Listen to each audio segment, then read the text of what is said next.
Hello there. You're listening to the Sort Yourself Out podcast.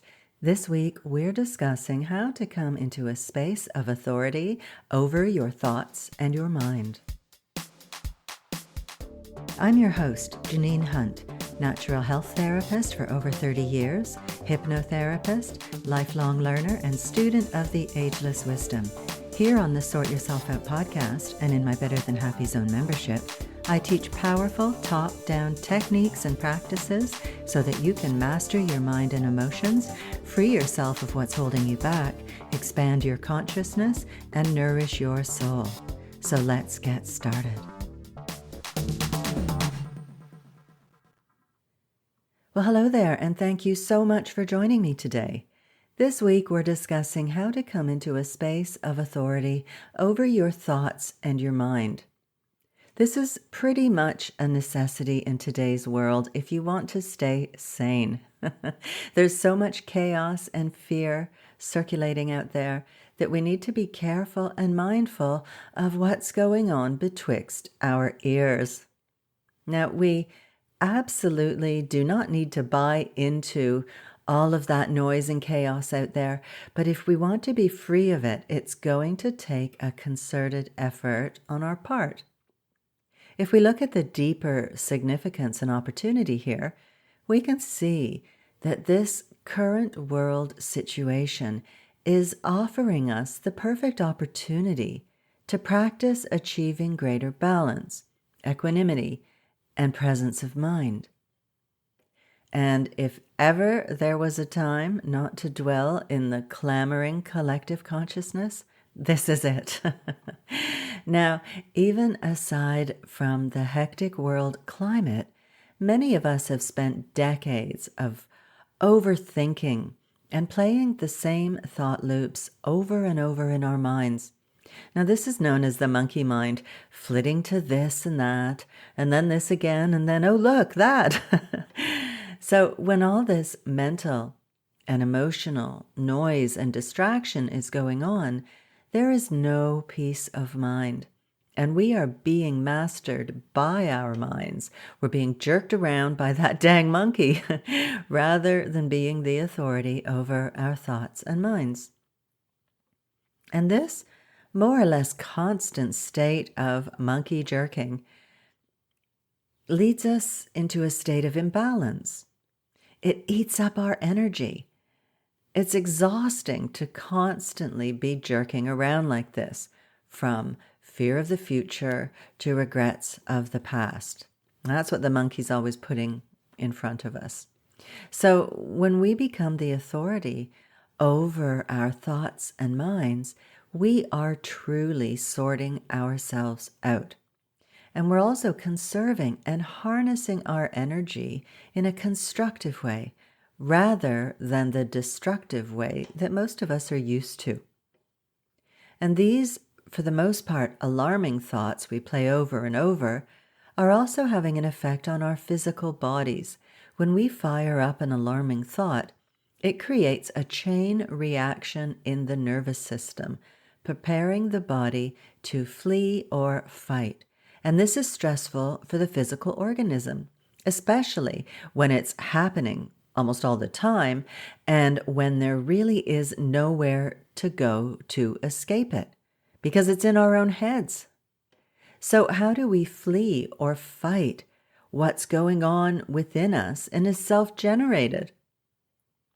Well, I'm not going to sugarcoat it. For most of us, this is the work of a lifetime. It takes commitment and practice and diligence, because we're coming up against years and years of programming and conditioning. And it's not only our own conditioning, but the beliefs that have been passed down by our ancestors that live on in us, and the beliefs of the collective consciousness of society as a whole that really, at humanity's current stage of evolution, are not always that edifying.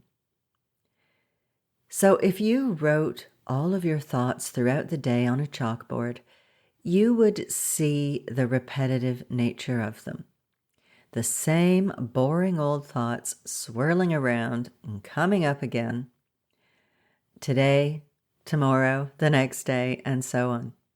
So being the authority over our thoughts and minds, and yes, our emotions too, requires us to disconnect from that habitual flow, the flow of the past, and the flow of clamor and glamour and illusion and chaos of the collective.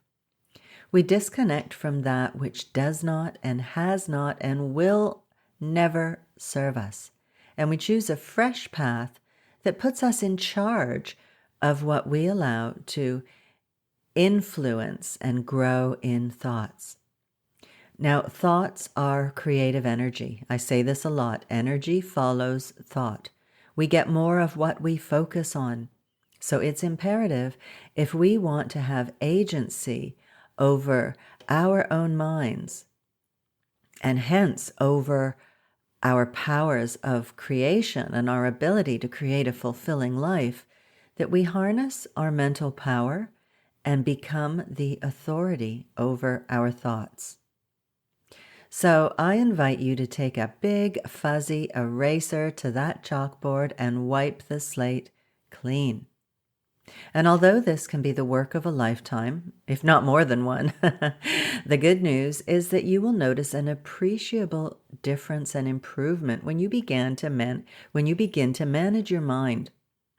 Seriously, in over 30 years of study and training in natural health modalities and following self-help, it was the mastering of my mind that has had the biggest impact on my well-being. And that trickles down to managing emotional and physical health. And I'll talk more about that in a moment. So it's helpful to become aware of what's going on in our minds, so we know what unhelpful thought patterns we need to eliminate. This is phase 1 of the 3 phases of transformation. Raise your awareness. With that awareness, you can free yourself of these patterns and habits and limiting beliefs. You see what's going on in your mind. You recognize those thoughts that at the moment have authority over you, and you choose to be free of them, to no longer feed into them with your creative thought energy. That's phase 2 of the 3 phases of transformation. Liberate yourself. And also, you then get to decide what new, beneficial, edifying, and life-giving thoughts and states of mind you are going to nourish. This is phase 3 of the 3 phases of transformation. Reprogram your mind. With all of these, you choose what you are putting and allowing into your mind. No more absorbing any old shit that's floating around out there. Your mind is a shit-free zone. No shit betwixt my ears. Well, I say that, but shit will creep in. It's just the nature of shit. And we're going against the habits of a lifetime, maybe even the habits of past incarnations that we are here to resolve in this incarnation. So it's an ongoing process. As I said, it's the work of a lifetime. Hence the need for commitment and also vigilance, so we don't sink back into the shit. Beware the shit, my friend. Rise above the shit. This is a choice we make again and again. Now, I recommend meditation for really helping us to become the authority over our thoughts and minds. Believe me, when you meditate, you will come face to face with your thoughts and beliefs, and that puts you in a place of power to change them. Meditation helps us in all 3 phases of the 3 phases of transformation. In phase 1, raising your awareness, meditation helps you to become aware of the contents of your mind. In phase 2, liberating yourself from limiting thoughts and beliefs, meditation allows you to recognize that the thoughts and beliefs floating around in your head are not necessarily your own, and they're not necessarily true either. And from here, you can free yourself of them. In phase 3, which is consciously reprogramming your mind with the thoughts and beliefs that serve your well-being, Meditation informs you as to what your needs are, what qualities you want to develop to counteract all the crap you've discovered betwixt your ears. And meditation also just fosters peace and tranquility, so you don't get so riled up and affected by stuff coming at you from outside. So meditation is an excellent top-down approach, meaning that we learn to manage the lower parts of ourselves with the higher. Top-down techniques allow us not only to work on specific issues to improve our lives, but they create an exponential shift whose effects ripple out to uplift all areas of our lives because they are generating higher awareness. So meditation is also the practice for achieving greater soul contact and thus anchoring your higher wisdom, purpose, and power into your daily existence on the physical plane. And that, at the heart of our lives, is what we are here to do. So if you don't meditate already, I recommend that you start now. Seriously, just start now.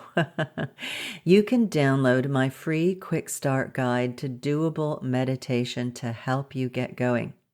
In this guide, I provide really simple, no-fuss instructions on how to meditate, and I'm talking meditation that takes as little as 5 minutes per day.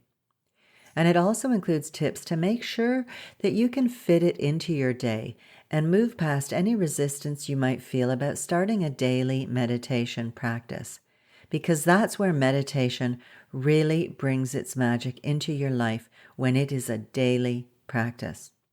So do give it a go, as meditation is the technique par excellence to enable you to be the authority over your mind. Meditation, seriously, is the daddy of top-down techniques. I mean, you can't get much more top-down than making greater soul contact, right?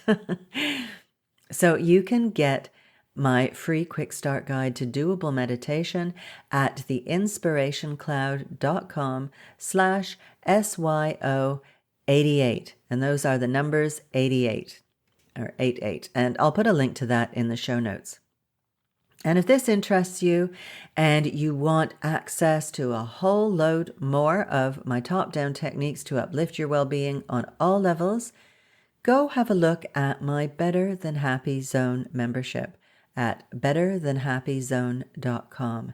It's full of practices and techniques to help you free yourself of all that holds you back and to really uplift your well-being on all levels: physical, emotional, mental, and spiritual.